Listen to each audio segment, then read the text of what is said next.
Hello guys, please video को like and channel को subscribe जरूर कर देना। तो चलिए शुरू करते हैं। आदित्य मीट्स कृतिका। पर मैंने तो उसे कहा था कि वह तुम्हारे साथ ही तुम्हारे कमरे में रहे। कोट। उसने कहा था पर मैंने ही मना कर दिया।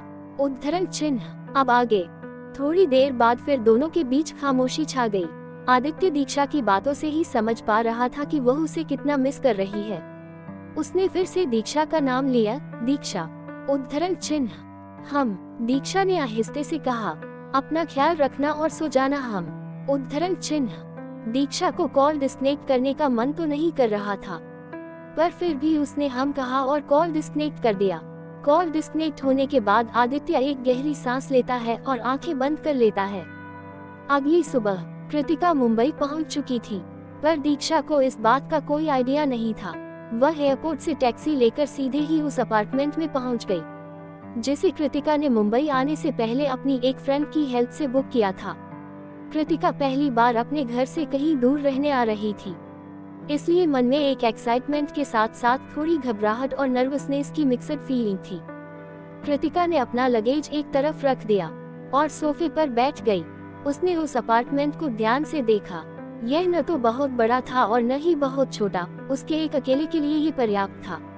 एक लिविंग हॉल था, लिविंग हॉल के पास ही एक किचन था, एक बेडरूम, बेडरूम से अटैच्ड वॉशरूम और रूम से अटैच्ड एक बालकनी भी था, जहां से समंदर का खूबसूरत नजारा दिखता था। कृतिका वहां भी गई और उस नजारे को निहारने लगी। कुछ देर के लिए वह इसमें खो गई, फिर अपने बेडरूम में आकर फ्रेश होने के लिए वॉशरूम में चली गई। मल्होत्रा हाउस। दीक्षा की कल की रात बहुत मुश्किल से कटी थी। सुबह सभी ब्रेकफास्ट के लिए डाइनिंग टेबल पर बैठे हुए थे। तारिका और नताशा जी की बस कमी थी। दीक्षा उन दोनों को ब्रेकफास्ट के लिए बुलाने जाने लगी तो शीतल जी ने उसे रोकते हुए कहा, बेटा आप बैठिए, हम किसी और को भेजते हैं। उद्धरण चिन्ह। दादी माँ की बात मानकर दीक्षा वहीं बैठ गई और ब्रेकफास्ट करने लगी। आज दीक्षा कहीं खोई खोई सी थी। क्लास में भी जब प्रोफेसर लेक्चर ले रहे थे, तब भी दीक्षा आदित्य के ख्यालों में ही गुम थी। ये देखकर रोशनी ने उसे टोकते हुए कहा, क्या बात है, तू आज खोई खोई सी है। उद्धरण चिन्ह। दीक्षा ने उसकी बात टालते हुए कहा, ऐसी कोई बात नहीं है। उद्धरण चिन्ह। रोशनी तो दीक्षा को देखकर ही समझ गई थी कि जरूर कोई बात है। वह उसे दोबारा पूछते हुए बोली, अब तू मुझसे बातें छिपाएगी? बता क्या बात है, कहीं तू आदित्य जीजू को? उद्धरण चिन्ह। दीक्षा एक नजर उसे घूर कर देखती है, पर फिर मायूस होकर बोली, मैं आदित्य को बहुत मिस कर रही हूँ। वो 3 दिन के लिए अमेरिका गए हुए हैं अपने बिजनेस के सिलसिले में। तुझे पता है पहली बार जब वे मल्होत्रा हाउस से बाहर अपने काम से गए थे तो मुझे कितनी ज्यादा खुशी मिली थी। मैंने उनके एब्सेंस को बहुत एंजॉय किया था, पर अब पता नहीं क्यों पर मुझे अब अपना रूम बिल्कुल खाली खाली सा लगता है। मुझे समझ नहीं आ रहा, पर मैं उन्हें बहुत मिस कर रही हूँ। उद्धरण चिन्ह। दीक्षा की बातें सुनकर रोशनी स्माइल करने लगी। दीक्षा गाइस, आप लोगों का सपोर्ट की जरूरत, प्लीज 1K सब्सक्राइबर्स कंप्लीट करवा दो। उस पर बिगड़ते हुए बोली, मैं यहाँ परेशान हूँ और तू है कि स्माइल कर रही है। उद्धरण चिन्ह। रोशनी स्माइल करते हुए बोली, हंसू नहीं तो और क्या करूँ? तुझे याद है मैंने एक दिन तुझे कहा था कि जिस दिन तुझे प्यार हो जाएगा उस दिन तुझ पर खुद का बस नहीं रहेगा। तो समझ ले तेरा ये फेस अभी शुरू हो गया है। उद्धरण चिन्ह। दीक्षा सवालिया नजरों से रोशनी की तरफ देखते हुए बोली, क्या मतलब? उद्धरण चिन्ह। मुझे तो जीजू पर पूरा यकीन था कि वो तुझे अपने प्यार में गिरा ही लेंगे। बेवकूफ लड़की, तुझे जीजू से प्यार हो गया है। दीक्षा रोशनी की बातों को नकारते हुए बोली, नहीं ऐसा नहीं हो सकता। दीक्षा को किसी से प्यार नहीं हो सकता, पर वह ये बात रोशनी की आंखों में देखकर नहीं बोल पा रही थी और साथ ही उसकी धड़कनें भी काफी तेज हो गई थी। रोशनी दीक्षा की तरफ देखते हुए बोली, अच्छा तो फिर तू ये बात मेरी आंखों में देखकर क्यों नहीं बोल रही और तेरी धड़कनें इतनी फास्ट क्यों हो गई कि मुझे भी सुनाई दे रही है? उद्धरण चिन्ह। रोशनी के ऐसा बोलने पर दीक्षा चुप ही रह गई, क्योंकि उसे भी नहीं पता था कि ये कैसे एहसास हैं जो उसके दिल में पनप रहे हैं। रोशनी उसकी हालत समझ रही थी। वह दीक्षा को समझाते हुए बोली, देख मैं तेरी बेचैनी समझ सकती हूँ और तेरा बेचैन होना कम्प्लीटली नॉर्मल है। मुझे तो पता चल गया है कि तुझे क्या हो रहा है, पर मैं तुझसे यही कहूंगी कि तू अपने सारे सवाल अपने दिल से पूछ, तुझे जवाब मिल जाएगा। उद्धरण चिन्ह। दीक्षा के दिमाग में रोशनी की कही आखिरी बातें गूंजने लगी। तू अपने दिल से पूछ, तुझे तेरे सारे जवाब मिल जाएंगे। उद्धरण चिन्ह। दीक्षा जब अपनी कार से कॉलेज से घर आ रही थी तब भी वह आदित्य के ख्यालों में गुम थी। साथ ही रोशनी की बातें भी उसके मन में बार बार चल रही थी। तभी उसने कार की खिड़की से सामने की तरफ एक नजर देखा। उसे लगा जैसे अभी अभी उसने अपनी कृतिका दी को देखा, पर कार काफी स्पीड में थी इसलिए वह ध्यान से देख नहीं पाए। वह खुद को समझाते हुए मन ही मन बोली, मैं भी ना। कृतिका दी यहाँ क्या करेगी? अगर वो मुंबई आती भी तो मुझे बताती जरूर। उद्धरण चिन्ह। दूसरी तरफ यूएसए में एक ऑफिस बिल्डिंग। आदित्य अपने असिस्टेंट्स देव और श्रुति के साथ एक मीटिंग हॉल में बैठा हुआ था। मीटिंग हॉल का माहौल पूरी तरह से सर्द था। श्रुति आदित्य की तरफ देखते हुए बोली, बॉस वो यूएसए में है। कोट। आदित्य समझ गया कि श्रुति किसकी बात कर रही है। उसकी बातें सुनकर आदित्य का फेस पूरी तरह से डार्क हो गया। देव एक टैब पर एक ऑफिस बिल्डिंग का इंफ्रास्ट्रक्चर दिखाते हुए आगे की बात कंटिन्यू करते हुए बोला, बॉस बिल्डिंग के इस हिस्से पर 2 दिन पहले कुछ मिस्टीरियस आदमी दिखे थे। हमारे हिडन कैमरास ने उन्हें कैप्चर कर लिया, पर जैसे ही हमारे आदमी उन्हें पकड़ने के लिए गए वे सीक्रेटली तुरंत गायब हो गए। हमारे कैमरे भी उन्हें रिकॉर्ड नहीं कर पाए। कोट। आदित्य गौर से देव की बातें सुन रहा था। उसकी बातें सुनते सुनते आदित्य का फेस और भी डार्क और खतरनाक होता जा रहा था। देव ने कुछ प्रूफ दिखाते हुए आदित्य से कहा, बॉस ये कुछ प्रूफ्स हैं जिनके बिहाफ पर हमें पता चला कि ये उसके ही आदमी थे। कोट। अपनी बात पूरी करने के बाद देव आदित्य के डार्क हो चुके फेस की तरफ देखता है।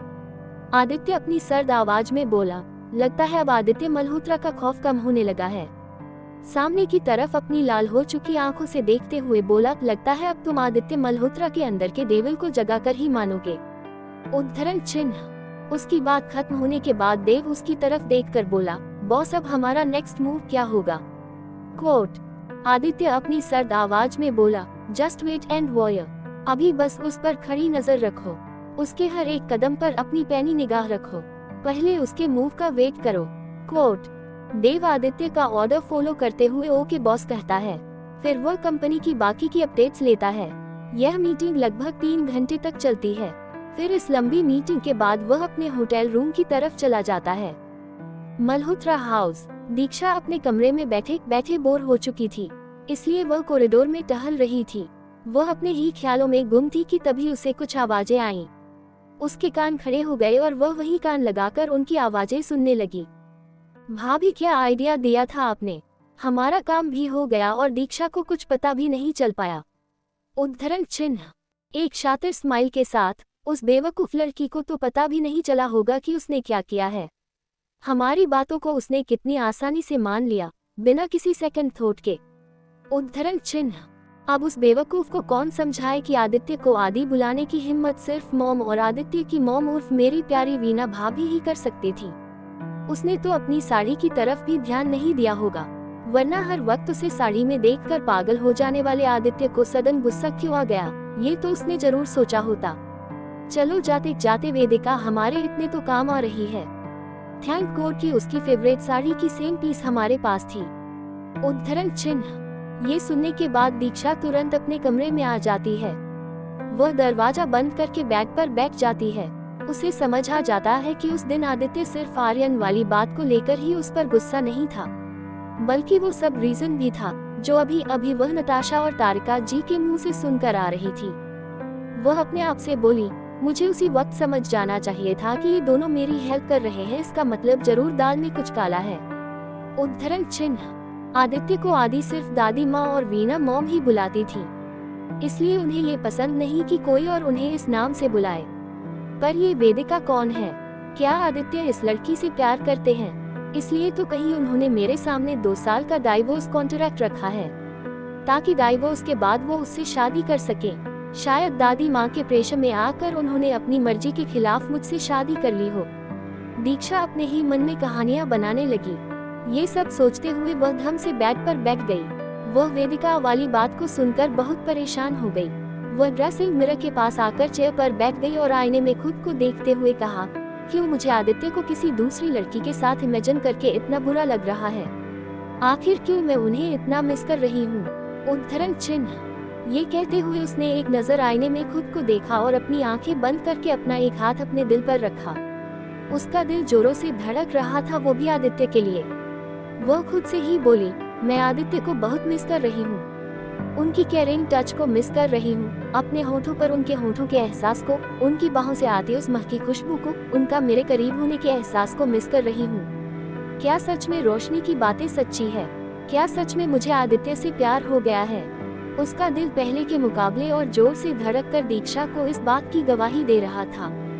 दीक्षा ने अपनी आंखें खोलकर आईने में खुद को देखा। उसे उसका जवाब मिल चुका था, पर फिर भी उसके चेहरे पर कोई खुशी नहीं थी। वह खुद से ही बोली, इस बात का एहसास मुझे हुआ भी तो कब, जब मुझे पता चला कि आदित्य की लाइफ में कोई और है। ये कहते हुए वह बेहद मायूस हो गई और बेड पर आकर लेट गई। वह पहले के मुकाबले अब और बेचैनी महसूस कर रही थी। वह अभी भी आदित्य को बहुत मिस कर रही थी। उसने अपने आप से वादा किया कि वह आदित्य के लिए जगी अपनी फीलिंग्स को अपने दिल में ही दबा देगी, क्योंकि वह जानती थी कि आदित्य के पास उनकी इन फीलिंग्स की कोई वैल्यू नहीं है। इसी तरह 2 दिन बीत गए। आज आदित्य वापस आने वाला था। दीक्षा को भी ये बात पता थी। वह क्लासरूम में गुमसुम सी बैठी हुई थी। जब कॉलेज की छुट्टी हुई तभी दीक्षा के फोन में किसी का कॉल आया। दीक्षा अपने ख्यालों से बाहर आते हुए अपना फोन चेक किया तो यह उसकी कृतिका दी का फोन था। दीक्षा को थोड़ी हैरानी हुई, क्योंकि कृतिका दी हमेशा रात के वक्त ही कॉल करती थी, पर उसने ज्यादा न सोचते हुए तुरंत कॉल पिक कर लिया। हेलो प्रिंसेस, उद्धरण चिन्ह। हेलो दी, कैसे हो आप? उद्धरण चिन्ह, मैं बिल्कुल ठीक हूँ प्रिंसेस, तुम्हारे लिए एक सरप्राइज है। सरप्राइज का नाम सुनते ही दीक्षा बहुत एक्साइटेड हो गई। वह इसी एक्साइटमेंट में बोली, पर क्या दी, मुझे जल्दी बताओ। उद्धरण चिन्ह, अरे वेट, तू एक काम कर, तुझे एक एड्रेस सेंड कर रही हूँ, तू उस पर पहुँच जा, तुझे तेरा सरप्राइज मिल जाएगा। दीक्षा को थोड़ा अजीब लगा, पर इससे पहले वह कृतिका दी को कुछ कहती, उन्होंने कॉल डिस्कनेक्ट कर दिया। अब दीक्षा के पास कोई ऑप्शन नहीं था सिवाय उस पते पर पहुंचने के अलावा। कुछ सोचकर दीक्षा ने ड्राइवर को वापस भेज दिया और एक ऑटो लेकर कृतिका दी के बताए एड्रेस पर जाने लगी। दीक्षा को अभी भी कोई आइडिया नहीं था कि क्या होने वाला है। 1 घंटे बाद वह उस एड्रेस पर पहुंच गई। सामने एक अपार्टमेंट देखकर दीक्षा को एक बार के लिए लगा कि गलत एड्रेस पर आ गई है, पर उसने फोन में अपना एड्रेस चेक किया था, यह एकदम करेक्ट था। उसने डोर बेल बजाई। जैसे ही सामने वाले ने दरवाजा खोला, दीक्षा की आंखें बड़ी बड़ी हो गई सामने अपनी कृतिका दी को देखकर। उसने आओ देखा न ताओ, सीधे किसी छोटे बच्चे की तरह कृतिका के सीने में छिप गई। उसने बहुत जोर से उन्हें हग कर लिया। आज कई महीनों बाद अपनी दी को देखकर दीक्षा इमोशनल हो गई। वह कृतिका दी को देखते हुए बोली, दी, आपको पता है मैंने आपको कितना मिस किया। उद्धरण चिन्ह, कृतिका उसके सिर को प्यार से सहलाते हुए बोली, मुझे पता है। उद्धरण चिन्ह, फिर सवालिया नजरों से कृतिका की तरफ देखते हुए बोली, पर दी, आप यहाँ अचानक कैसे? उद्धरण चिन्ह, बताती हूँ, तुझे सब बताती हूँ, पर पहले चैन से बैठ जाओ के कोट। दोनों सोफे पर बैठ गईं और कृतिका उन्हें सारी बातें बताने लगी, सिवाय अपनी और सुधीर की शादी वाली बात को छोड़कर। दीक्षा कृतिका की तरफ देखते हुए बोली, दीपक का सिर्फ यही बात है ना? कहीं ऐसा तो नहीं कि कुछ ऐसा है जो आप मुझसे छिपा रहे हो? उद्धरण चिन्ह, कृतिका उसके गाल खींचते हुए बोली, अब तुम्हें अपनी दी की बातों पर यकीन नहीं रहा क्या? उद्धरण चिन्ह, दीक्षा अपनी दी की तरफ देखते हुए बोली, मुझे अपनी दी पर पूरा यकीन है। उद्धरण चिन्ह, दोनों आपस में बातें करने में इतनी बिजी हो गई कि उन्हें टाइम का कुछ पता ही नहीं चला। इधर आदित्य मल्होत्रा हाउस पहुंच चुका था। इन 3 दिनों में वह दीक्षा के बगैर कैसे रहा, ये उससे बेहतर और कोई नहीं समझ सकता था। एयरपोर्ट से कार में बैठते ही वह दीक्षा से मिलने के लिए तड़प रहा था। उसकी बेचैनी उसके चेहरे पर देखकर एक बार के लिए उसका ड्राइवर भी हैरान रह गया। आदित्य के कहने पर ड्राइवर ने पूरी स्पीड में कार मल्होत्रा हाउस की तरफ घुमा दी थी। घर पहुंचकर आदित्य सबसे पहले अपने कमरे में गया, पर दीक्षा तो घर में थी ही नहीं, तो उसे रूम में कैसे मिलती? उसने बाथरूम में भी देखा पर दीक्षा कहीं भी नहीं मिली। अब आदित्य परेशान हो गया। उसने उसे कॉल भी किया, पर बैटरी डिस्चार्ज होने की वजह से उसका फोन स्विच ऑफ हो गया था। पर दीक्षा को तो इन सब की कोई खबर ही नहीं थी। उसका फोन स्विच ऑफ देखकर आदित्य को दीक्षा की टेंशन होने लगी। घर में सबको यही लग रहा था कि कार तो आ चुकी है, तो दीक्षा भी कॉलेज से आ चुकी होगी। आदित्य अपने कमरे से बाहर आकर नित्या, मोहित, ईशान सबके कमरे में गया पर दीक्षा कहीं भी नहीं थी। पर आदित्य ने ये बात सबसे छिपाई क्योंकि वो नहीं चाहता था कि सभी बेवजह ही परेशान हो जाएं। अब आदित्य को दीक्षा की और ज्यादा फिक्र होने लगी। वह दीक्षा के ड्राइवर के पास गया। उससे पूछने पर पता चला कि दीक्षा ने तो कॉलेज से ही कार वापस कर दिया था और ऑटो में बैठकर कहीं जाने लगी। वह अपने दांत पीसते हुए कहा, दीक्षा, तुम हर वक्त ऐसा काम क्यों करती हो? आदित्य अपनी कार में बैठकर दीक्षा को ढूंढने के लिए निकल गया। कुछ सोचते हुए उसने वंश को कृतिका की लोकेशन ट्रैक करने के लिए कहा। वंश ने 2 मिनट के अंदर कॉल करके आदित्य को इन्फॉर्म किया, बॉस, कृतिका की लोकेशन इस वक्त मुंबई में शो हो रही है। उद्धरण चिन्ह। आदित्य का अंदाजा बिल्कुल सही था। वंश ने उसकी लोकेशन आदित्य को सेंड की और उसे फॉलो करते हुए वह उस तरफ जाने लगा। थोड़ी देर बाद उसकी कार एक अपार्टमेंट के सामने खड़ी हो गई। वह टाइम वेस्ट किए बगैर ऊपर की तरफ जाने लगा। उसने डोर बेल बजाई। तभी उसने ध्यान दिया कि अपार्टमेंट का दरवाजा तो पहले से ही खुला हुआ है। दीक्षा और कृतिका जो बातें करने में बिजी थी। डोर बेल बजने से अचानक से उनका ध्यान उस तरफ चला गया। दोनों एक दूसरे की तरफ ऐसे देखने लगी जैसे कह रही हो, इस वक्त कौन हो सकता है? आदित्य अंदर आता है। उसे देखकर दीक्षा पहले तो चौंक जाती है। वो हड़बड़ा कर सोफे से खड़ी हो जाती है। कृतिका भी हैरानी से आदित्य को देखने लगती है। दरअसल उसे पता नहीं था कि यही आदित्य है, इसलिए वह सवालिया नजरों से दीक्षा को देखने लगती है, जो एक नजर आदित्य को देखकर उसकी हालत खराब हो गई थी, क्योंकि इस वक्त आदित्य का लुक बहुत कोड लग रहा था। दीक्षा ने जब घड़ी देखी तो उसे चक्कर आने लगते हैं, क्योंकि इस वक्त रात के 9 बज रहे होते हैं। रूठना मनाना। आदित्य अंदर आता है। उसे देखकर दीक्षा पहले तो चौंक जाती है। वो हड़बड़ा कर सोफे से खड़ी हो जाती है। कृतिका भी हैरानी से आदित्य को देखने लगती है। दरअसल उसे पता नहीं था कि यही आदित्य है, इसलिए वह सवालिया नजरों से दीक्षा को देखने लगती है, जो एक नजर आदित्य को देखकर उसकी हालत खराब हो गई थी, क्योंकि इस वक्त आदित्य का लुक बहुत कोड लग रहा था।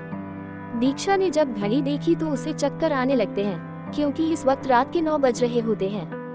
अब आगे। दीक्षा के चेहरे पर इस वक्त 12 बजे हुए थे। उसे समझ नहीं आ रहा था कि वह आदित्य को देखकर खुश हो या दुखी। वह यही सब सोचते हुए सिर झुकाकर खड़ी थी कि तभी आदित्य उसके करीब जाकर उसे अपने सीने से लगा लेता है।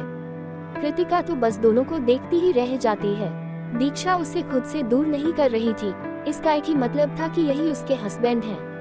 कृतिका को भी अंदाजा हो गया कि यही मिस्टर मल्होत्रा हैं। दीक्षा जो घबराई हुई थी, आदित्य के उसके हक करने से थोड़ी शांत हो गई और उसे भी जोर से हक कर लिया।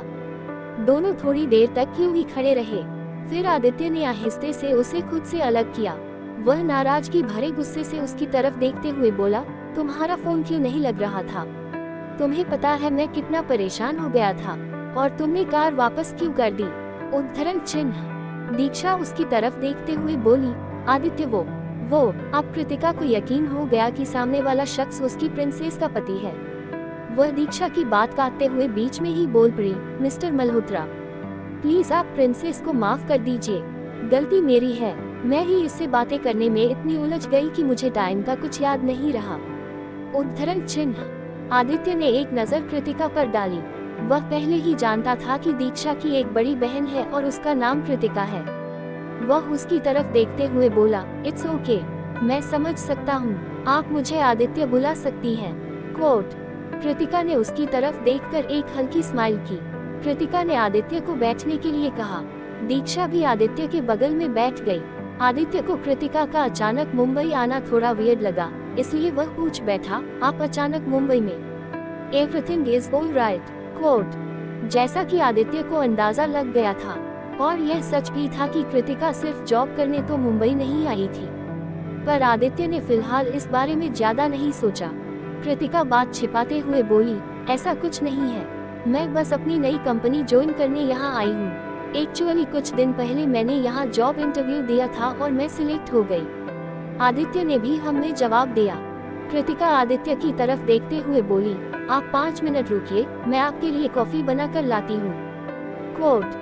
ये कहते हुए कृतिका उठने ही वाली थी कि तभी आदित्य ने उसे रोक लिया और अपनी सर्द आवाज में बोला, it's fine, we are getting late, so अभी के लिए हम निकलते हैं। कृतिका ने भी हाँ में सिर हिला दिया, क्योंकि अभी काफी रात भी हो चुकी थी। बातों ही बातों में उन्हें वक्त का तो जैसे कोई ख्याल ही नहीं रहा। दीक्षा का मन तो नहीं कर रहा था अपनी दी को छोड़कर जाने का। आदित्य ने भी ये नोटिस कर लिया और उसकी तरफ देखते हुए बोला, दीक्षा तुम बाद में फिर अपनी दी से मिल लेना, पर अभी घर चलो, सब हमारा वेट कर रहे होंगे। दीक्षा ने बेमन से अपना सिर हिला दिया। तीनों अपार्टमेंट के डोर पर आ गए। जाते वक्त आदित्य कृतिका से बोला, अपना ख्याल रखिएगा, अगर कोई प्रॉब्लम हो तो आप मुझे बता सकती हैं। ये कहते हुए आदित्य ने कृतिका से अपना फोन नंबर एक्सचेंज किया। कृतिका को आदित्य का ये स्वीट नेचर बहुत पसंद आया। आदित्य समझ गया था कि कृतिका के मुंबई आने के पीछे और भी रीजन है। कृतिका दीक्षा की दीदी थी, इसलिए उसकी सिक्योरिटी की जिम्मेदारी भी अब आदित्य पर थी। आदित्य को भी पता था कि अगर उसके दुश्मनों को कृतिका के बारे में भनक भी लग गई तो वे मौके का फायदा जरूर उठाएंगे, इसलिए उसने अपना नंबर भी उसे दे दिया ताकि जरूरत पड़ने पर वह उससे हेल्प ले सके। कृतिका को बाय बोलकर दोनों अपनी कार में बैठ गए। दीक्षा का चेहरा मुरझाया हुआ था, वही एकदम गुमसुम और उदास लग रही थी। आदित्य ड्राइव करते हुए एक नजर दीक्षा को देखता है। उसकी मुरझाई शक्ल देखकर वह समझ जाता है कि दीक्षा उससे नाराज है, क्योंकि उसकी वजह से उसे अपनी दी को छोड़कर आना पड़ा। उसने दीक्षा की तरफ देखते हुए कहा, दीक्षा मेरी तरफ देखो, पर दीक्षा ने उसे पूरी तरह इग्नोर कर दिया। आदित्य ने उसे एक बार फिर आवाज दी, पर इस बार भी दीक्षा ने उसे इग्नोर कर दिया। आदित्य जब से मुंबई पहुंचा था वह दीक्षा से मिलने के लिए बेकरार था, पर उसे लगा नहीं था कि घर पहुंचकर दीक्षा को इस तरह से ढूंढना पड़ेगा। वो तो अच्छा हुआ कि वह उसे कृतिका के पास मिल गई, वरना दीक्षा को लेकर उसे बुरे बुरे ख्याल आने शुरू हो गए थे। आदित्य ने कार को ऑटो ड्राइविंग मोड पर रखा और दीक्षा की तरफ देखने लगा, जो अपना चेहरा दूसरी तरफ किए हुए थी। उसने एक झटके में दीक्षा को खींचकर अपनी गोद में बिठा लिया। दीक्षा आदित्य की इस हरकत से शॉक्ड रह गई। आदित्य उसे अपनी बाहों में थाम लेता है और दीक्षा के चेहरे पर आ रहे बालों को उसके कानों के पीछे करते हुए उसके फेस को अपनी एक उंगली से उठाकर ऊपर कर लेता है और उसके फूले हुए गालों पर किस करते हुए प्यार से बोला, नाराज हो मुझसे? उद्धरण चिन्ह। दीक्षा ने अपने फूले हुए गालों के साथ हाँ में सिर हिला दिया। इस वक्त वह बेहद क्यूट लग रही थी। आदित्य को उसे इस तरह देखकर उस पर बहुत प्यार आ रहा था। वह उसके फूले हुए गालों को पींच करते हुए बोला, तो बताओ मैं अपनी इस क्यूट वाइफी की नाराजगी कैसे दूर करूं? उद्धरण चिन्ह। दीक्षा ने पहले तो किसी छोटे बच्चे की तरह आदित्य के चेहरे को देखने लगी। दीक्षा को ऐसे देखकर आदित्य के दिमाग में कुछ आया और वह उसकी तरफ देखते हुए टीस करने के अंदाज में बोला, ओके, तो मेरी क्यूट लिटिल वाइफ चाहती है कि मैं उसे किस करूं? हम। उद्धरण चिन्ह। आदित्य के ऐसा कहने पर दीक्षा उसकी तरफ एक नजर घूर कर देखती है, जैसे कह रही हो, मैंने ऐसा कब कहा? फिर वह आदित्य के सीने में अपना मुंह घुसा लेती है। अपनी वाइफ की इस हरकत पर आदित्य स्माइल करता है और उसे सीने से लगा लेता है। दीक्षा कुछ सोचकर आदित्य के सीने से लगे हुए ही बोली, मुझे आइसक्रीम खानी है। उद्धरण चिन्ह। आदित्य दीक्षा के सिर को सहलाते हुए बोला, पर वाइफी, इतनी रात को तुम आइसक्रीम खाओगी तो तुम्हारी तबीयत खराब हो जाएगी। कोट। दीक्षा आदित्य की तरफ नाराजगी से देखते हुए बोली, तो फिर आपने पूछा ही क्यों? ये कहते हुए वह दोबारा आदित्य के सीने में छिप गई और आदित्य के हाथों को पीछे से पकड़कर अपनी पीठ पर रख दिया। आदित्य उस पर अपनी पकड़ बनाते हुए स्माइल करने लगा। उसने दीक्षा के गालों को आहिस्ता से पींच करते हुए अपने मन में कहा, बदमाश। उद्धरण चिन्ह। थोड़ी दूरी पर आदित्य ने एक आइसक्रीम पार्लर पर कार रोकी। ये देखकर दीक्षा का चेहरा खिल उठा, पर जल्द ही उसने इसे छिपा लिया। कार से उतरते हुए आदित्य ने उससे पूछा, which flavour? Quote. Chocolate with vanilla flavour. उद्धरण चिन्ह। थोड़ी देर बाद आदित्य उसकी फेवरेट आइसक्रीम लेकर कार के पास आ गया, पर दीक्षा को कार में न देखकर उसकी भौहें तन गई। तभी दीक्षा टहलते हुए आदित्य के पास आ गई। आदित्य उससे डांटने के टोन में बोला, तुम्हें कार में रहने के लिए कहा था ना, फिर इधर उधर क्यों फुदक रही थी? उद्धरण चिन्ह। दीक्षा भी आंखें दिखाते हुए बोली, क्योंकि मैं भी इंसान हूँ। उसके इस तरह से जवाब देने पर आदित्य आंखें छोटी करके उसे देखता है। दीक्षा चुप हो जाती है। आदित्य उसे आइसक्रीम दे देता है और उसे कार में बिठा देता है। आदित्य ड्राइविंग सीट में बैठ जाता है। आदित्य को एक ही आइसक्रीम के साथ देखकर वह उसकी तरफ देखते हुए बोली, आप एक ही आइसक्रीम लेकर क्यों आए? फिर अपना मोटा दिमाग लगाते हुए बोली, कहीं आप मेरी आइसक्रीम पर तो अपनी नजरें नहीं गड़ाए हैं ना? अगर ऐसा है तो आप ये ख्याल अपने दिमाग से निकाल दें। मैं आपसे ये बिल्कुल भी शेयर नहीं करने वाली। आदित्य उसकी तरफ आंखें छोटी करके देखते हुए बोला, तुम इतना दिमाग लाती कहाँ से हो? अपना आइसक्रीम खा लो, वरना कहीं ऐसा न हो कि मैं आइसक्रीम के साथ साथ तुम्हें भी खा जाऊं। कोट। दीक्षा अपने टिमटिमाती आंखों से आदित्य की तरफ देखने लगी और मन में बोली, आइसक्रीम के साथ साथ मुझे भी खा जाएंगे। राक्षस कहीं के, इनका कोई भरोसा नहीं है। आदित्य उसकी तरफ देखते हुए बोला, मुझे गाली देना और घूरना बंद करो। कहीं तुम सच में तो नहीं चाहती कि मैं ऐसा करूं? दीक्षा ने झट से नमे सिर हिला दिया और किसी छोटे बच्चे की तरह आइसक्रीम खाने में लग गई। ये देख आदित्य स्माइल करता है। थोड़ी देर में ही वह अपना आइसक्रीम खत्म कर लेती है। उसके मुंह पर आइसक्रीम फैल चुका था। आदित्य अपने पॉकेट से रुमाल निकाल कर दीक्षा के मुंह को साफ करता है, फिर उसके हाथों को। फिर दीक्षा चुपके से उसके सीने में छिप जाती है, क्योंकि आदित्य की बाहों में उसे एक अलग सा सुकून मिलता था और इस एहसास को वह पिछले 3 दिन से मिस कर रही थी। दीक्षा के लिए ये 3 दिन 3 साल की तरह बीते थे। थोड़ी देर में दोनों मल्होत्रा हाउस पहुंच चुके थे। तब तक सभी डिनर करके अपने अपने कमरे में जा चुके थे। कार पार्क करके आदित्य ने जैसे ही दीक्षा को खुद से अलग करने लगा, उसने पाया कि वह उसकी बाहों में ही सो चुकी है। इसलिए उसने उसे वैसे ही उठाकर कार से बाहर आ गया और अपने कमरे की तरफ चला गया। उसने आहिस्ते से उसे बेड पर लेटा दिया। जैसे ही वह उससे अलग हुआ, दीक्षा की नींद खुल गई। ये देखकर आदित्य बोला, जाओ जाकर फ्रेश हो जाओ। दीक्षा हाँ में सिर हिलाकर वॉशरूम में चली गई। आदित्य भी चेंज करने के लिए दूसरे वॉशरूम में चला गया। वह फ्लाइट से आने के बाद सीधे अभी फ्रेश हो रहा था, इसलिए उसने गर्म पानी से शॉवर ले लिया। थोड़ी देर बाद वह बाहर आया। इस वक्त वह सिर्फ लोवर में था। अपर बॉडी शर्टलेस थी, जिससे उसकी सेक्सी मस्कुलर बॉडी बहुत अच्छे से नजर आ रही थी। वह टॉवेल से अपना बाल पोंछते हुए बाहर आ रहा था।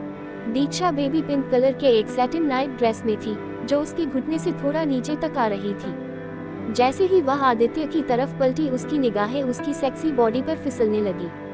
वह न चाहते हुए भी खुद को उसे देखने के लिए रोक नहीं पा रही थी। जब आदित्य ने दीक्षा को अपनी तरफ बेजाया भरी नजरों से देखते हुए देखा, तो उसके फेस पर डेविल स्माइल आ गई। वह धीरे धीरे दीक्षा की तरफ बढ़ने लगा, पर दीक्षा उसे देखने में इतनी खो गई थी कि उसे बिल्कुल भी ध्यान नहीं रहा कि आदित्य उसकी तरफ आ रहा है। CH-68 एरियन की घिनौनी हरकत।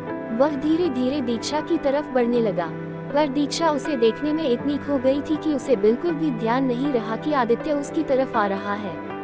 अब आगे वो अभी भी दीक्षा के करीब आ रहा था, पर दीक्षा इन सब से बेखबर बस आदित्य को ही देखे जा रही थी। वो उसके बेहद करीब आ गया और उसके सामने हाथ हिलाने लगा, जिससे दीक्षा अपने ख्यालों से बाहर आ गई और उसे इतने करीब पाकर एकदम से हड़बड़ा गई। आदित्य उसे निहारते हुए बोला, तो वाइफी क्या इरादा है? कोट। दीक्षा सवालिया नजरों से उसकी तरफ देखते हुए बोली, क्या इरादा है? मैं कुछ समझी नहीं। उद्धरण चिन्ह। आदित्य उसके गालों पर अपने हाथ फेरते हुए बोला, नो वरी, मैं समझाता हूँ। पता है अभी अभी तुम मुझे बेजाया भरी निगाहों से देख रही थी। उद्धरण चिन्ह। आदित्य के मुंह से ये सुनते ही दीक्षा के गाल शर्म से गुलाबी हो गए। उसे इतनी शर्म आने लगी कि वह आदित्य से नजरें चुराने लगी। वह एक्सप्लेनेशन देते हुए बोली, वाह वो मैं। कोट। आदित्य उसके चेहरे पर आ रहे बालों को कान के पीछे करते हुए बोला, हाँ बताओ तुम क्या? उद्धरण चिन्ह। दीक्षा हकलाते हुए बोली, वो ऐसा कुछ भी नहीं है, मैं तो बस आपको यूं ही देख रही थी। उद्धरण चिन्ह। आदित्य उसकी तरफ शक भरी निगाहों से देखते हुए बोला, क्या सच में? मुझे तो ऐसा नहीं लगा। अगर तुम ये कहती कि मैंने इन 3 दिनों में अपने हैंडसम पति को बहुत मिस किया, इसलिए मैं उन्हें जी भरकर देख रही हूँ, तो मुझे अच्छा लगता। उद्धरण चिन्ह। दीक्षा तो आदित्य को बस देखती ही रह गई।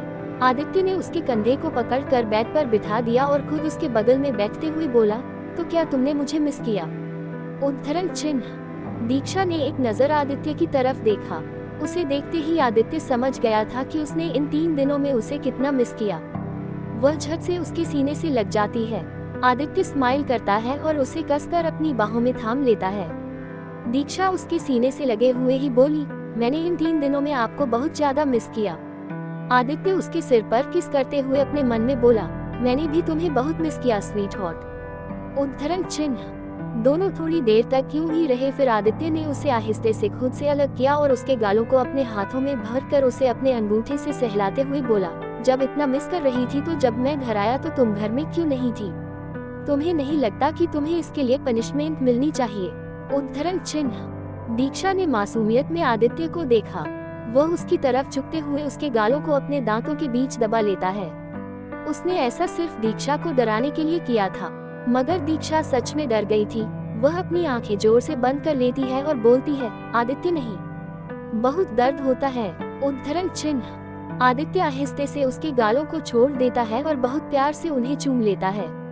दीक्षा एक बार उसके सीने में छिप जाती है, वही सुकून पाने के लिए जिसके लिए वह इन 3 दिनों में तरस गई थी। दीक्षा ने कुछ नहीं खाया था, इसलिए उसके पेट में अब चूहे भी दौड़ने लगे थे। वह आदित्य के सीने से लगे हुए ही बोली, बहुत भूख लगी है। उद्धरण चिन्ह। आदित्य ने फौरन एक मेड को डिनर का ऑर्डर दे दिया। 10 मिनट के अंदर उनके रूम में गर्मा गर्म डिनर आ गया। आदित्य ने दीक्षा को अपनी बाहों में उठाकर सोफे पर बिठाकर खुद उसकी बगल में बैठ जाता है और दोनों के प्लेट में डिनर सर्व करता है। जब आदित्य खाना स्टार्ट करता है, वह दीक्षा को देखकर एक बार फिर शॉक्ड हो जाता है, क्योंकि उसके शुरू करने से पहले ही दीक्षा ने आधी प्लेट खाली कर दी थी। एक बार फिर आदित्य की नजर दीक्षा की प्लेट पर चली गई। वह मन ही मन बोला, पेट बस दिखने में छोटा है, खाने में तो इसका मुकाबला कोई कर ही नहीं सकता। उद्धरण चिन्ह। खाना खाने के बाद दोनों चैन की नींद सो जाते हैं। इन दिनों तक आदित्य को दीक्षा के बिना चैन की नींद नहीं आई थी और दीक्षा का भी यही हाल था, इसलिए आज वे एक दूसरे की बाहों में सुकून से सो रहे थे। अगली सुबह रोज की तरह आदित्य सुबह जल्दी उठता है। दीक्षा अभी भी सो ही रही होती है। जब वह अपनी डेली रूटीन फॉलो करते हुए जिम से वापस आता है, तब भी दीक्षा फैलकर सो ही रही होती है। अब आदित्य उसके पास आकर उसे उठाने लगा। दीक्षा उठे, सब रेडी हो गए हैं, अगर तुम लेट हो गई तो सबके साथ मंदिर नहीं जा पाओगी। उद्धरण चिन्ह। आदित्य का इतना कहना था कि दीक्षा फटाक से उठ गई। दरअसल आज मल्होत्रा फैमिली के सभी मेंबर्स मंदिर जाने वाले थे, जो शहर से करीब 150 की.मी. दूर था। दीक्षा जल्दी से उठी और टाइम देखते हुए फटाक से वॉशरूम में फ्रेश होने के लिए चली गई। थोड़ी देर बाद वह रेडी होकर बाहर आ गई। उसने आज गोल्डन कलर की स्लीवलेस ब्लाउज और मरून कलर की एक खूबसूरत साड़ी पहनी हुई थी। मांग में सिंदूर, गले में मंगलसूत्र और हाथों में रेड कलर की चूड़ियां पहनी हुई थी। इस लुक में वह काफी खूबसूरत लग रही थी। बालों को उसने खुला ही छोड़ा था। जब वह बाहर आई तो आदित्य उसे देखता ही रह गया। दीक्षा उसके सामने आकर उसके सामने चुटकी बजाते हुए बोली, कहाँ खो गए आप? कैसी लग रही हूँ मैं? उद्धरण चिन्ह। आदित्य उसके गालों को सहलाते हुए बोला, बहुत ज्यादा खूबसूरत लग रही हो। कोट। दीक्षा आदित्य के एक स्लीव को पकड़ते हुए जिद करने के टोन में बोली, आप भी चलिए ना, सब साथ में होंगे तो कितना मजा आएगा। उद्धरण चिन्ह। आदित्य उसे समझाते हुए बोला, अगर मेरी इम्पोर्टेंट मीटिंग नहीं होती तो मैं पक्का आता। दीक्षा समझ गई कि आदित्य तो अब आने से रहा, इसलिए उसने ज्यादा फोर्स नहीं किया और चुपचाप रेडी हो गई। आदित्य आज ऑफिस के लिए जल्दी निकल गया, क्योंकि उसकी आज एक इम्पोर्टेंट मीटिंग थी। उसके जाने के बाद सभी हॉल में इकट्ठे हो गए। वरुण जी, नताशा जी, तारिका जी भी थे। आर्यन को उसके कॉलेज में एक इम्पोर्टेंट प्रोजेक्ट सबमिट करना था, जिसकी वजह से वो इसमें शामिल नहीं था। सभी जाने ही वाले थे कि तभी अचानक दीक्षा का सिरदर्द स्टार्ट हो गया। वह सिर पकड़कर सोफे पर बैठ गई। ईशान दीक्षा की तरफ देखते हुए बोला, भाभी क्या हुआ आपको? कोई प्रॉब्लम है क्या? कोट। हाँ, सिर में बहुत दर्द हो रहा है। एक काम कीजिए, आप लोग जाए, मैं घर पर ही रेस्ट करती हूँ। दीक्षा ने अपना सिर पकड़कर कहा। नित्या दीक्षा की तरफ देखते हुए बोली, मैं एक काम करती हूँ, भाभी के पास मैं रुक जाती हूँ, अगर उन्हें किसी भी चीज की जरूरत हुई तो। उद्धरण चिन्ह। पर दीक्षा उसे मना करते हुए बोली, इट्स ओके नित्या, मैं मैनेज कर लूंगी, फिर सर्वेंट्स भी तो होंगे मेरी देखभाल के लिए, तुम जाओ ओके। उद्धरण चिन्ह। नित्या ने हाँ में सिर हिलाया। दादी माँ ने एक मेड को दीक्षा का ख्याल रखने के लिए कह दिया और दीक्षा को भी कहा कि बीच बीच में कॉल करके वो अपनी तबीयत के बारे में बताती रहे। दीक्षा ने हाँ में सिर हिलाया और अपने रूम में रेस्ट करने के लिए चली गई। बाकी सब मंदिर के लिए निकल गए। दीक्षा बेड पर लेटी ही थी कि तभी उसके पास आदित्य का कॉल आ गया। उसे पता चल चुका था कि दीक्षा की तबीयत खराब हो गई है। दीक्षा ने कॉल पिक किया। ज्यादा सिर दर्द हो रहा है, कोट, ज्यादा नहीं हो रहा, मेडिसिन लूंगी तो ठीक हो जाऊंगी। कोट, ओके, अगर फिर भी ठीक न हो तो मुझे कॉल करना। हम उद्धरण चिन्ह, ठीक है, उद्धरण चिन्ह। ये कहते हुए वह कॉल डिस्कनेक्ट कर देती है। वह सिर दर्द की एक मेडिसिन लेती है और आंखें बंद करके लेट जाती है। थोड़ी देर बाद दीक्षा को थोड़ी राहत मिलती है। तभी उसके फोन पर कॉल आता है। दीक्षा को लगा था इस बार भी आदित्य का ही कॉल होगा, पर इस बार कृतिका होती है। वह कॉल पिक करती है। हेलो दी, उद्धरण चिन्ह। उसकी अलसाए आवाज को सुनकर कृतिका फिक्र भरी टोन में बोली, प्रिंसेस तुम ठीक हो? तुम्हारी आवाज कुछ बुझी बुझी सी लग रही है। उद्धरण चिन्ह, हाँ दी, वो बस जरा सा सर दर्द हो गया था, पर अब बेटर फील हो रहा है। कोट, हम अपना ख्याल रखा करो प्रिंसेस, मिस्टर मल्होत्रा बहुत अच्छे इंसान है। मुझे खुशी है ये जानकर कि वो तुम्हारा बहुत ख्याल रखते हैं। कोट, हाँ दी, मैं लकी हूँ कि मुझे आदित्य जैसे पति मिले। पर कुछ सोचकर दीक्षा का मन उदास हो जाता है। प्रिंसेस, कल वो तुम्हारे लिए बहुत परेशान हो गए थे। उनके चेहरे से ही पता चल रहा था कि वे तुमसे मिलने के लिए कितने बेकरार थे। प्रिंसेस, वो तुमसे बहुत प्यार करते हैं। उद्धरण चिन्ह। दीक्षा कृतिका की बातें सुनकर शॉक्ड हो गई। वह अपनी दी से पूछते हुए बोली, क्या सच में दी? पर आपको कैसे पता? उद्धरण चिन्ह, मैंने उनकी आंखों में देखा, जिसमें तुम्हारे लिए बेइंतहान प्यार और तुम्हें खोने का डर साफ साफ नजर आ रहा था। ठीक है प्रिंसेस, मैं कॉल रखती हूँ, मुझे कुछ काम है, अपना ख्याल रखना, बाय। उद्धरण चिन्ह, बाय दी। उद्धरण चिन्ह। दीक्षा कॉल डिस्कनेक्ट कर देती है। वह कृतिका की कही बातों पर गौर करने लगती है। वो तुमसे बहुत प्यार करते हैं। उनकी आंखों में तुम्हारे लिए बेइंतहान प्यार है और तुम्हें खोने का एक डर भी। उद्धरण चिन्ह। दीक्षा खुद से ही बोली, क्या कृतिका दी की बातें सच्ची हैं? क्या आदित्य सच में मुझसे बेहद प्यार करते हैं? इधर आर्यन जब कॉलेज में था तभी उसे पता चला कि दीक्षा आज घर पर है। तबीयत खराब होने की वजह से वह सबके साथ मंदिर नहीं गई। आर्यन तो पिछले कई दिनों से बस ऐसे ही एक मौके की फिराक में था। नो डाउट आज उसे वो मौका मिल गया था। वह अपने फेस पर लस्ट भरी स्माइल करने लगा और मन ही मन बोला, दीक्षा, आज तुम्हें आर्यन मल्होत्रा से कोई नहीं बचा सकता बेबी। रेडी हो जाओ अपने थप्पड़ की कीमत चुकाने के लिए। उद्धरण चिन्ह। ये सोचते हुए वह बिना टाइम वेस्ट किए अपनी कार में बैठ गया और मल्होत्रा हाउस की तरफ अपनी कार घुमा दी। दूसरी तरफ आदित्य अपने कैबिन में बैठकर अपने इम्पोर्टेंट काम निपटा रहा था। एक मीटिंग खत्म हो चुकी थी और दूसरी 15 मिनट बाद स्टार्ट होने वाली थी। इस वक्त आदित्य का पूरा ध्यान अपनी लैपटॉप स्क्रीन पर था। मल्होत्रा हाउस, आदित्य का कमरा। दीक्षा अपने बेड पर लेटी हुई थी। वह लेटे सीलिंग की तरफ देखते हुए कुछ सोच रही थी। तभी उसके डोर पर किसी ने नॉक किया। उसे समझ नहीं आया कि इस वक्त कौन हो सकता है, क्योंकि सब तो मंदिर चले गए थे और आदित्य, उसका तो आज का शेड्यूल बहुत बिजी रहने वाला था, तो उसके आने का तो कोई चांस ही नहीं था। ये सब सोचते हुए उसने दरवाजा खोला तो सामने आर्यन खड़ा था। उसे देखकर दीक्षा का चेहरा गुस्से से लाल हो गया। वह उससे मुंह फेरते हुए अंदर जाने लगी तो आर्यन मुस्कुराते हुए बोला, भाभी, आप अपने प्यारे देवर को अंदर आने के लिए नहीं कहेंगी। कोट। दीक्षा अपने गुस्से से लाल हो चुके चेहरे के साथ बोली, बोलो क्या काम है? उद्धरण चिन्ह। आर्यन अपने फेस पर लस्ट भरी स्माइल लेकर बोला, ये हुई न बात बेबी। मैंने सोचा कि आज घर पर कोई नहीं है तो क्यों न मौके का फायदा उठाया जाए।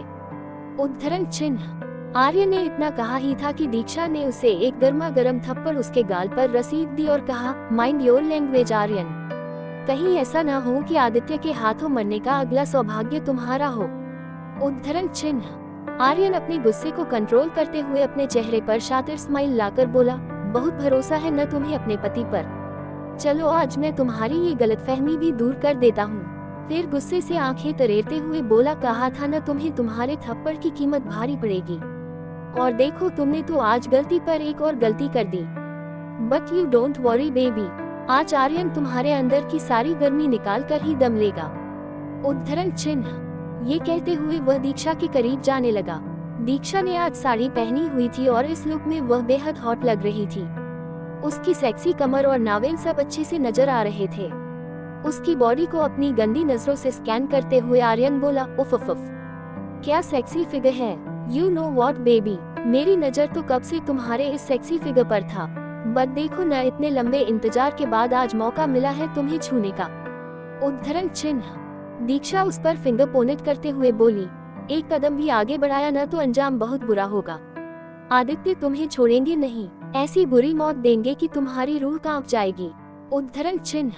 आर्यन डेविल स्माइल करते हुए बोला, बेबी तुम्हें अभी भी लगता है कि तुम्हारा पति तुम्हें बचाने के लिए आ जाएगा, पर आर्यन आज तुम्हारी इस गलतफहमी को हमेशा हमेशा के लिए दूर कर देगा।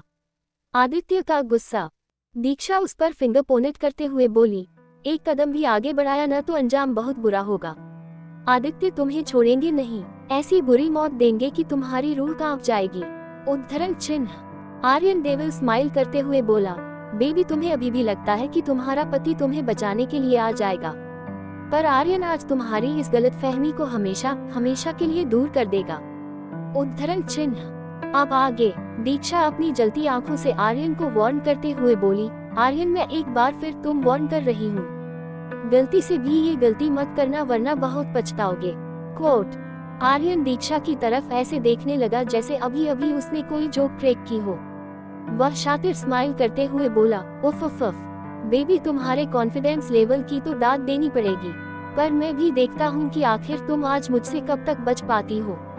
आज तुम्हारा वो हाल करूँगा जिसे देखकर तुम्हारी रूह कांप जाएगी। कोट। ये कहते हुए आर्यन अपने तेज कदमों से दीक्षा की तरफ बढ़ने लगा। दीक्षा फुर्ती से रूम के डोर की तरफ भागने लगी, पर साड़ी में होने के कारण वह जल्दी जल्दी भाग भी नहीं पा रही थी। इससे पहले कि वह डोर तक पहुंचकर किसी को मदद के लिए बुलाती, आर्यन अपने तेज कदमों से वहां पहुंचकर एक झटके में दरवाजा बंद कर देता है। वह दीक्षा की तरफ लस्ट भरी निगाहों से देखते हुए बोला, इतनी आसानी से नहीं बेबी, आज तो तुम्हें मेरी प्यास बुझानी है। ये कहते हुए वह दीक्षा की तरफ कदम बढ़ाने लगा। दीक्षा तो डर से कांप गई थी, उसे समझ नहीं आ रहा था कि वह क्या करे। वह अपनी आंखों में आंसू लेकर गिड़गिड़ाते हुए बोली, आर्यन प्लीज मुझे छोड़ दो, मैंने तुम्हारा क्या बिगाड़ा है। उद्धरण चिन्ह। पर आर्यन को तो उसके आंसुओं से कोई फर्क ही नहीं पड़ रहा था। वह उसके पास आकर उसके बालों को पीछे से जोर से पकड़ लेता है, जिससे दीक्षा की एक दर्द भरी चीख निकल जाती है। आर्यन गुस्से से अपनी दांत चबाते हुए बोला, कहा था न मुझे थप्पड़ मारने की तुम्हें भारी कीमत चुकानी पड़ेगी। उद्धरण चिन्ह। दीक्षा अपने आंखों में आंसू लेकर कसमसाते हुए उससे छूटने की कोशिश करती है। ये देखकर आर्यन दो जोरदार थप्पड़ दीक्षा के गालों में जड़ देता है, जिससे उसके होंठों के किनारों से खून निकलने लगता है और वह बेड पर गिर पड़ती है। आर्यन उसके हाथ को पकड़कर उसे सीधा लेटा देता है। दीक्षा का गिड़गिड़ाना जारी था, उसके आंखों से लगातार आंसू बह रहे थे। आर्यन उसकी तरफ झुकने लगता है। ये देखकर दीक्षा पूरी जोर लगाकर उसे खुद से दूर करने की कोशिश करती है। तभी दीक्षा का फोन रिंग होता है। ये देखकर दीक्षा अपने फोन की तरफ देखती है। यह आदित्य का कॉल था। वह जैसे ही कॉल पिक करने लगी, आर्यन ने उसके हाथ को कसकर पकड़ लिया। कॉल कट हो गया। एक बार फिर आदित्य का कॉल आया। दीक्षा ने मन ही मन कहा, अगर वह ये कॉल नहीं उठा पाई तो आज उसे आर्यन की हैवानियत से कोई नहीं बचा पाएगा। इसलिए उसने आर्यन के लोअर पार्ट में एक जोरदार किक मारी, जिससे आर्यन दर्द से चीख उठा। वह झट से फोन की तरफ बढ़ी ही थी कि तभी आर्यन संभलते हुए अपनी लाल आंखों के साथ दीक्षा की तरफ बढ़ा। उसने एक झटके में दीक्षा के हाथ से फोन छीन लिया और उसे एक झटके में ही तोड़ दिया। वह दीक्षा की तरफ अपनी लाल आंखों से देखते हुए बोला, बहुत पर निकल आए हैं न तुम्हारे, आज देखो मैं कैसे इन्हें बेरहमी से काटता हूँ। ये कहते हुए वह दीक्षा की तरफ तेजी से बढ़ा। दीक्षा अपनी आंखों में आंसू लेकर अपनी कांपती आवाज में बोली, प्लीज छोड़ दो मुझे, कोई है प्लीज मेरी मदद करो, प्लीज। आदित्य कहाँ है आप, प्लीज मुझे बचा लीजिए, प्लीज। ये कहते हुए दीक्षा जोर जोर से रोने लगी, पर उसका रोना सुनने वाला वहाँ कोई नहीं था। आर्यन उसे बैग पर पटकते हुए बोला, डोंट वरी बेबी, तुम्हारी ये दर्द भरी चीख सुनने वाला कोई नहीं है। तुम्हारे पति देव ने ये रूम साउंड प्रूफ बनवाया है, so don't waste your energy, क्योंकि अभी तुम्हें इसकी बहुत जरूरत पड़ने वाली है। ये कहते हुए वह लस्ट भरी स्माइल करने लगा और दीक्षा की बॉडी को देखते हुए अपने शर्ट के बटन खोलने लगा और एक ही झटके में अपने शर्ट को उतार दिया। दीक्षा रोते हुए एक बार चीखने लगी, आदित्य प्लीज आप अपनी दीक्षा को बचा लीजिए, प्लीज। कोट। आर्यन एक झटके में दीक्षा के ऊपर आ गया और उसके शोल्डर से उसके साड़ी के पल्लू को खींच दिया, जिससे वह एक जगह से फट भी गई। वह उसके ब्रेस्ट को अपनी गंदी नजरों से घूरते हुए बोला, baby you are looking so hot, I can't wait to taste you. Aryan ने पहले ही दीक्षा के दोनों हाथों को बैक पर मजबूती से प्रेस कर दिया था, जिससे वह हिल भी नहीं पा रही थी। आर्यन जैसे ही उसके होठों की तरफ झुका, दीक्षा एक बार फिर रोते हुए बोली, कोई है, प्लीज कोई तो बचा लो मुझे प्लीज। आर्यन जैसे ही दीक्षा के होठों को किस करने वाला था, तभी कमरे का दरवाजा एकदम धड़ाम से खुल गया। बाहर साक्षात आर्यन की मौत खड़ी थी। ये और कोई नहीं आदित्य ही था। सामने के नजारे को देखकर वह अपनी जलती आंखों से आर्यन को देखने लगा। इस वक्त वह साक्षात मौत का देवता लग रहा था। वंश भी उसके साथ था और कुछ बॉडीगार्ड्स भी। वह अपनी जलती आंखों के साथ बेड तक गया और गुस्से से दांत चबाते हुए आर्यन को पकड़कर उसे सीधा खड़ा किया और एक रौबदार आवाज में बोला, आर्यन, हाउ डेयर यू, तुम्हारी हिम्मत कैसे हुई मेरी वाइफ को हाथ लगाने की। ये कहते हुए वह बेहद खतरनाक लग रहा था। उसका गुस्सा देखकर लग रहा था कि वह आज आर्यन को इस गुस्से की आग में जलाकर राख कर देगा। ये कहते हुए वह आर्यन को एक जोरदार थप्पड़ रसीद देता है।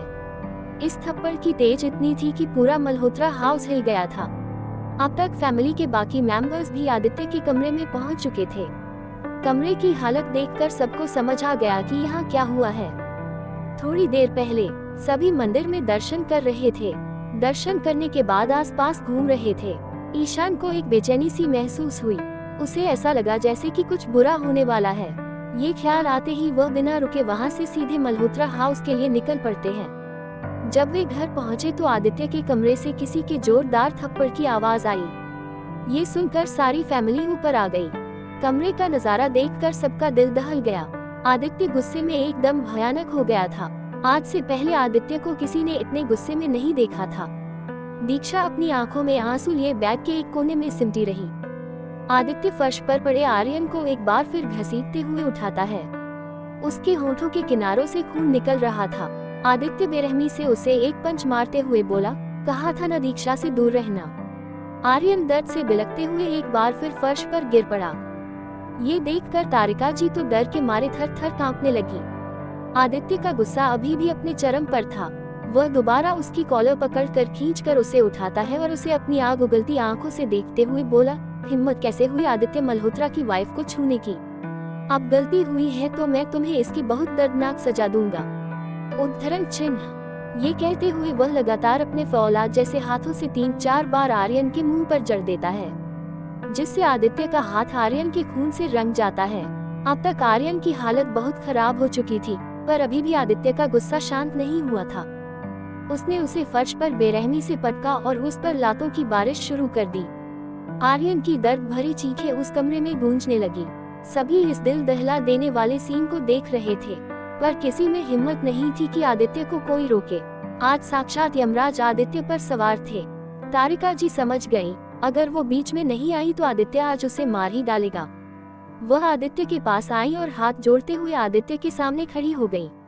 अपने आंखों में आंसू लेकर गिड़गिड़ाते हुए बोली, आदित्य बेटा प्लीज उस पर रहम करो।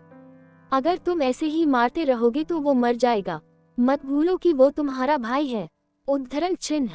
आदित्य अपनी जलती आंखों से तारिका जी की तरफ देखते हुए गुस्से से दांत पीसते हुए अपनी रौबदार आवाज में बोला, ओह रियली मॉम, ऐसा भाई जिसने आज मेरी वाइफ की इज्जत में हाथ डालने की कोशिश की है न।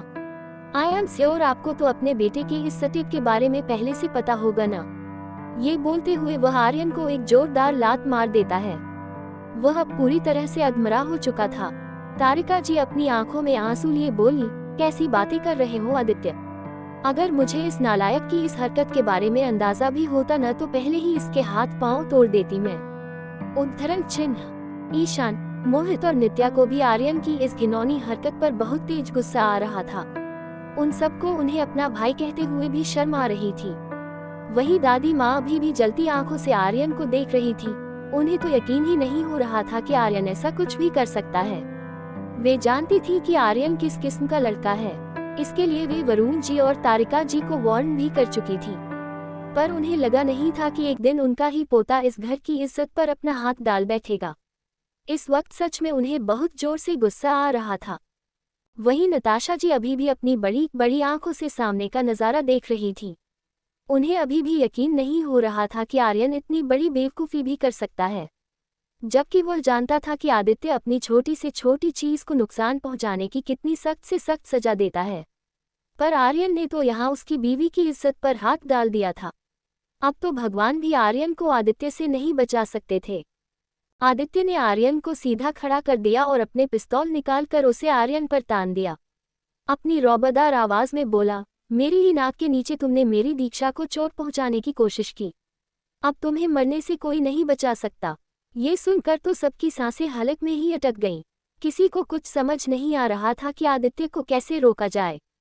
पर इससे पहले कि आदित्य आर्यन की खोपड़ी उड़ा पाता, वह बेहोश हो गया। यह आदित्य की मार का ही असर था।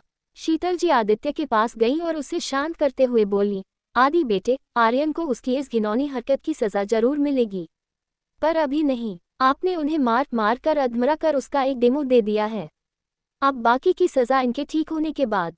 दादी माँ का कहना सही था। आदित्य ने भी उनकी बात मान ली, क्योंकि वह उसे इतनी आसान मौत तो नहीं देना चाहता था। वह उसे तड़पा तड़पा कर मारना चाहता था। शीतल जी ने अपने गार्ड्स से कहकर आर्यन को हॉस्पिटल पहुंचाने का ऑर्डर दे दिया, क्योंकि आदित्य ने उसकी इतनी बुरी हालत कर दी थी कि अगर उसे अभी के अभी हॉस्पिटल नहीं पहुंचाया गया तो वह दर्द से ही तड़प तड़प कर मर सकता था। गार्ड्स उसे लेकर हॉस्पिटल की तरफ चले गए। उसके साथ तारिका जी भी चली गईं।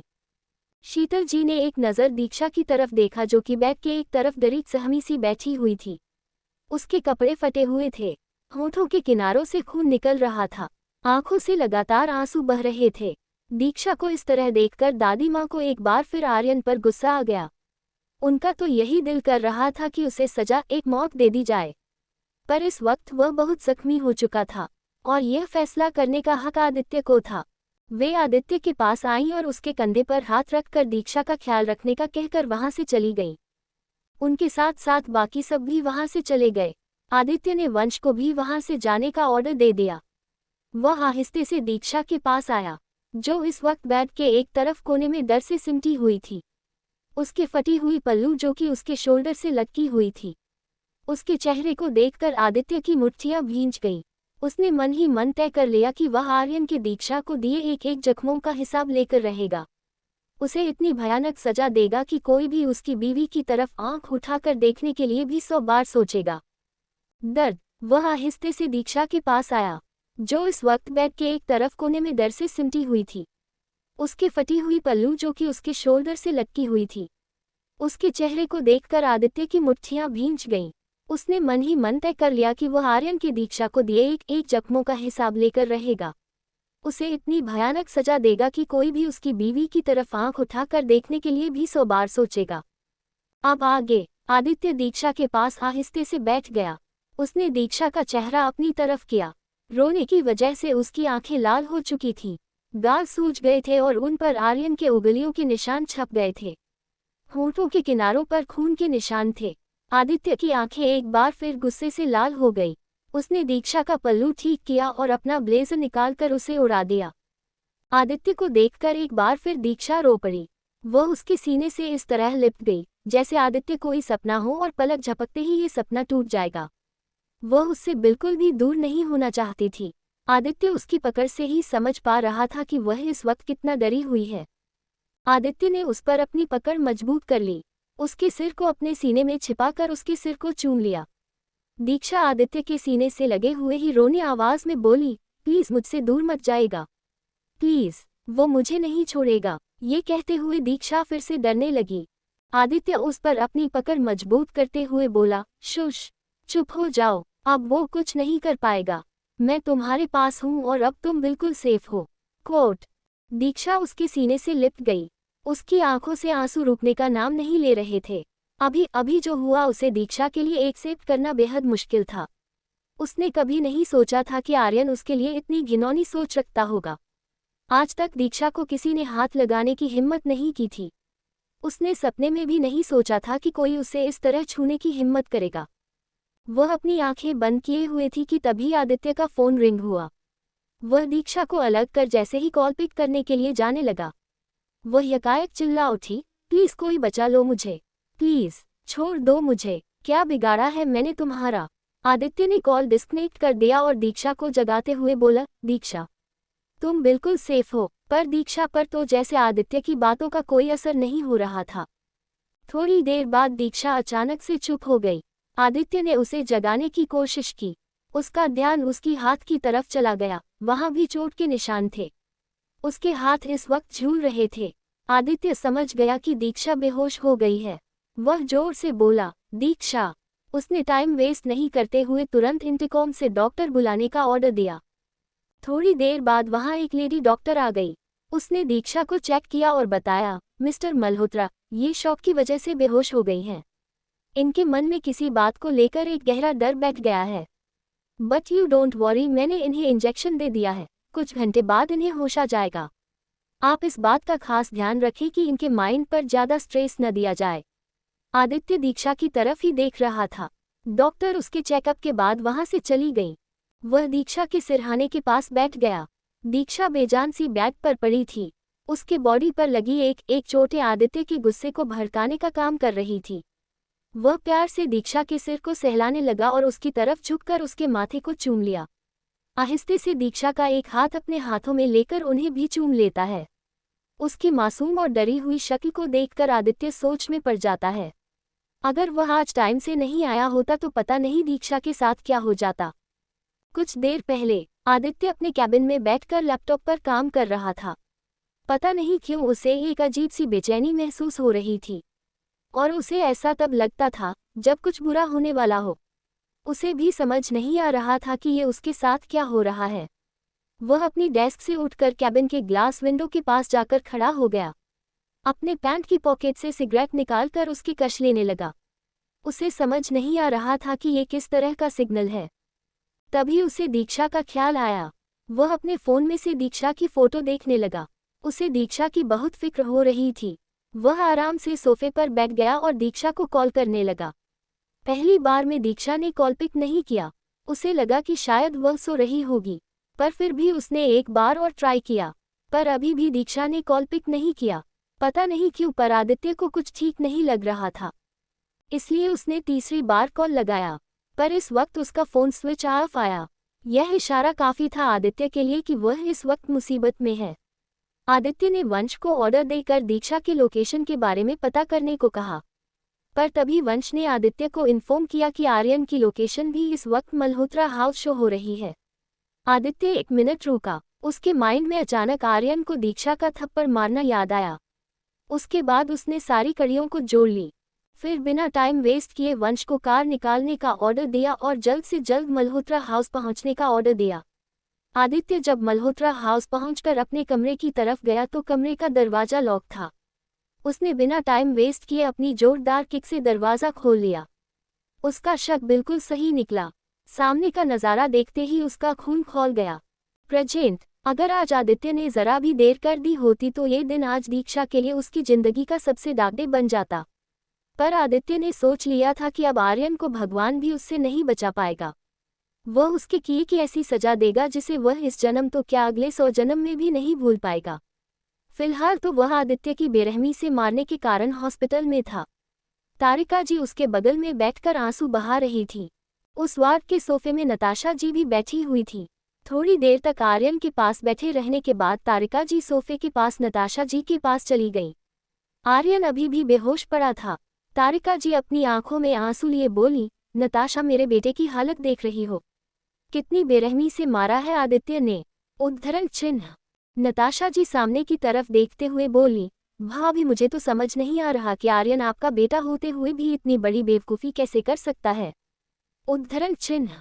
तारिका जी ने एक नज़र घूरकर नताशा जी को देखा और कहा, इसमें मेरे बेटे की कोई गलती नहीं है। जरूर उस दीक्षा ने ही इसे सेड्यूस करने की कोशिश की होगी। उद्धरण चिन्ह। नताशा जी हंसते हुए बोली, जैसे कि वे तारिका जी का मजाक उड़ा रही हो। ओ कम ऑन भाभी, मैं आपकी हर बात मान लूंगी, बट आई एम सॉरी, मैं आपकी ये बात मानने को रेडी नहीं हूँ। आपने देखा है दोनों को, दीक्षा आदित्य को इतने प्यार से देखती है जैसे उसका कई जन्मों से उससे नाता हो। मुझे तो उस लड़की पर पूरा यकीन है। बुरा मत मानिएगा भाभी, बट आर्यन के नेचर से हम सभी वाकिफ हैं। आई एम श्योर उसने दीक्षा पर पहले भी नज़र डालने की कोशिश की होगी। उद्धरण चिन्ह। तारिका जी इन सब बातों को पहले से जानती थी कि आर्यन दीक्षा पर गंदी नज़र रखता है, बट इसके लिए भी उन्होंने प्लानिंग कर ली थी कि सांप भी मर जाए और लाठी भी न टूटे। पर आर्यन की इस बेवकूफ़ी ने उनके सारे प्लान पर पानी फेर दिया। नताशा जी तारिका जी को वार्न करते हुए बोली, भाभी, मुझे तो आर्यन की फिक्र हो रही है। आपने आदित्य को देखा ना, इतना गुस्सा तो उसे वरुण भाई पर भी नहीं आया था जब वीना भाभी की डेथ हुई थी। गुस्से में आदित्य किसी मौत के देवता से कम नहीं लग रहा था। आई एम श्योर आर्यन ने तो उसकी बीवी को छूने की कोशिश की है, वो आपके बेटे को ऐसे तो नहीं जाने देगा। उद्धरण चिन्ह। तारिका जी नताशा जी को घूरते हुए बोली, नताशा तुम मुझे डरा रही हो। कोट। नताशा जी, भाभी मैं आपको सिर्फ सच बता रही हूँ। ट्रस्ट मी आर्यन जब तक हॉस्पिटल में है तब तक तो सेफ है। अगर यह ठीक हो गया तो आदित्य इसे कहीं का नहीं छोड़ेगा। उद्धरण चिन्ह। तारिका जी भी जानती थी कि आदित्य उसे नहीं छोड़ने वाला, पर वे अपने बेटे को मरते हुए नहीं देखना चाहती थी। वे किसी भी कीमत पर उसे आदित्य से बचाना चाहती थी। तारिका जी फिक्र भरे टोन में बोली, नताशा प्लीज कुछ सोचो, मैं अपने इकलौते बेटे को मरने नहीं दे सकती। उद्धरण चिन्ह। नताशा जी सोचने लगी, उनके दिमाग में कुछ आया और वो तारिका जी की तरफ देखकर बोली, भाभी एक ही इंसान है जो आर्यन को आदित्य के कहर से बचा सकता है। उद्धरण चिन्ह। आदित्य का कमरा। आदित्य अभी भी दीक्षा को देखे जा रहा था। तभी दीक्षा की बॉडी में हलचल होने लगी, जिसे देखकर आदित्य का ध्यान टूटा। दीक्षा को होश आने लगा था। थोड़ी देर बाद उसे पूरी तरह से होश आ गया। वह बेड पर उठकर बैठ गई और एक बार फिर उसके आंखों के सामने अभी थोड़ी देर पहले का इंसिडेंट घूमने लगा। वह आर्यन के घिनौने टच को अपनी बॉडी में फील कर सकती थी। उसे होश में आया देख आदित्य उसके पास आया और उसके गालों को आहिस्ते से सहलाते हुए बोला, दीक्षा तुम ठीक हो। उद्धरण चिन्ह। कुछ सोचते हुए दीक्षा ने आदित्य के हाथों को अपने गालों से छुड़ा लिया। उसके ऐसा करने पर आदित्य एक नज़र उसकी तरफ देखने लगा। दीक्षा की आंखों में एक बार फिर आंसू आ गए। वह अपनी भरी हुई आंखों के साथ बोली, आज किसी ने मुझे छू लिया। ये कहते हुए वह रोने लगी और रोते हुए अपनी पूरी बॉडी को रगड़ते हुए बोली, नफरत है, नफरत है मुझे उसके इस गंदी टच से, नफरत है मुझे उसके इस तरह से रगड़ने से। उसकी पूरी बॉडी लाल पड़ने लगी। आदित्य उसके दोनों हाथों को पकड़कर उसे रोकने की कोशिश करने लगा, पर दीक्षा पूरी तरह से कंट्रोल से बाहर हो गई थी। आदित्य ने कसकर उसके दोनों हाथों को पकड़ लिया, जिससे दीक्षा का हिलना डुलना भी अब मुश्किल हो गया। दीक्षा रोते हुए बोली, छोड़िए मुझे, पर आदित्य ने उसकी एक नहीं सुनी। वह यूं ही उसे पकड़े हुए था। दीक्षा अपनी आंसुओं से भरी आंखों से आदित्य की तरफ देखने लगी। आदित्य ने उसके कमर को कसकर पकड़ लिया। दीक्षा रोते हुए बोली, आपको पता है, जब वो हैवान मेरी तरफ बढ़ रहा था तो मैं कितना डर गई थी। मुझे बहुत ज्यादा डर लग रहा था। उसने मुझे कहा था कि आज मुझे बचाने मेरा पति भी नहीं आएगा। उद्धरण चिन्ह। दीक्षा की बातें और उसका दर्द देखकर आदित्य की आंखें गुस्से से लाल हो गई। उसने दीक्षा को खुद से चिपका लिया और बोला, उसे उसके किए की सजा जरूर मिलेगी और बहुत दर्दनाक सजा दूंगा उसे। उद्धरण चिन्ह। दीक्षा थोड़ी देर तक तो उसकी बाहों में सिमटी रही, फिर उससे अलग होते हुए बोली, छोड़ दीजिए मुझे, उसने मुझे किसी लायक नहीं छोड़ा, गंदा कर दिया उसने मुझे। मैं अपनी बॉडी में उसकी गंदी खुशबू को बिल्कुल बर्दाश्त नहीं कर सकती। उद्धरण चिन्ह। आदित्य ने उसे समझाने की कोशिश की, पर दीक्षा थी कि उसकी बात सुनने को तैयार नहीं थी। उसे अभी भी आर्यन की बॉडी की स्मेल अपनी बॉडी में से आ रही थी और वह इसे एक पल के लिए भी बर्दाश्त नहीं कर पा रही थी, क्योंकि उसकी स्मेल उस इंसिडेंट की बार बार दीक्षा को याद दिला रहा था। आदित्य ने एक नज़र दीक्षा को देखा और उसे कुछ न बोलते हुए उसे अपनी बाहों में उठाकर वॉशरूम की तरफ जाने लगा। दीक्षा अपनी सहमी आंखों से आदित्य को देखने लगी। बाथरूम में आकर उसने दीक्षा को सीधा खड़ा कर दिया और शोवर ऑन कर दिया, जिससे ठंडे पानी की बूंदें उसके सिर पर पड़ने लगी, जिससे दीक्षा के कदम लड़खड़ाने लगे। आदित्य को पहले ही इस बात का अंदाजा था, इसलिए उसने पहले ही अपने मजबूत हाथों की पकड़ दीक्षा की कमर पर कस ली थी। उसने आहिस्ते से दीक्षा के ऊपर की ब्लेजर को हटाकर साइड में फेंक दिया। अब दीक्षा और आदित्य की बॉडी पानी की बूंदों के साथ भीगने लगी। आदित्य एकटक दीक्षा को देख रहा था और दीक्षा की मासूम आंखें आदित्य को। आदित्य उसके करीब आया और उसके माथे को चूमते हुए बोला, अब तुम मुझे एक एक करके बताती जाना कि उसने तुम्हें कहाँ कहाँ छुआ था। दीक्षा ने हाँ में सिर हिलाया और सबसे पहले कंधे की तरफ इशारा किया। आदित्य ने आहिस्ते से झुककर उसके कंधे पर अपने गर्म होंठ रखकर उन्हें चूम लेता है। उसके बाद उसने अपनी होंठों की तरफ इशारा किया। आदित्य उसके करीब आकर उसके होंठों को बहुत प्यार से छूने लगा, जैसे कि दीक्षा दुनिया की सबसे नाजुक कली हो और उसे छूने भर से ही मुरझा जाए। उसके होठों पर उंगली फिराने के बाद आदित्य उसके होठों को अपने होठों के बीच दबाकर उसे पैशनेटली किस करने लगता है। दीक्षा अपने होठों पर उसके होठों के एहसास से अपनी आंखें बंद कर लेती है और उसके किस को फील करती है। अब तक आदित्य की सांसों की खुशबू उसकी सांसों में घुल चुकी थी। अब दीक्षा को अपनी बॉडी से आर्यन की गंदगी का एहसास मिटने लगा।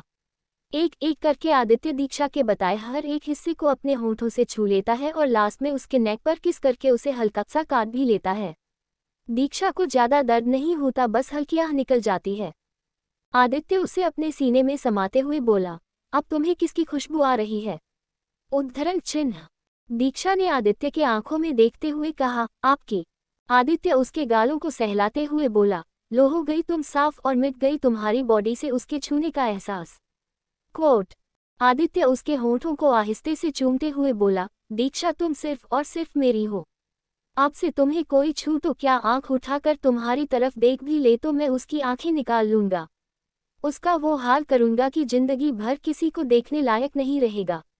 आर्यन ने मेरी दीक्षा पर अपनी बुरी नज़र डालकर ठीक नहीं किया और उसे इसकी बदतर से बदतर सजा मिलेगी। कोट। आदित्य ने एक नज़र दीक्षा को देखा और एक गीले कपड़े से दीक्षा के फेस को क्लीन करने लगा। उसने दीक्षा को अपने सीने से लगा लिया और उसके पीछे से ब्लाउज के हुक को निकाल दिया। फिर उसे आहिस्ते से खुद से अलग किया, उसकी बॉडी से साड़ी रिमूव की और एक एक करके सारे कपड़े निकाल दिया। बाथरूम के क्लॉथ सेक्शन में रखी एक वाइट टॉवेल से दीक्षा को अच्छी तरह लपेट देता है और उसे अपनी बाहों में उठाकर बेड पर लाकर बिठा देता है। इस वक्त दीक्षा किसी खरगोश के बच्चे की तरह लग रही थी।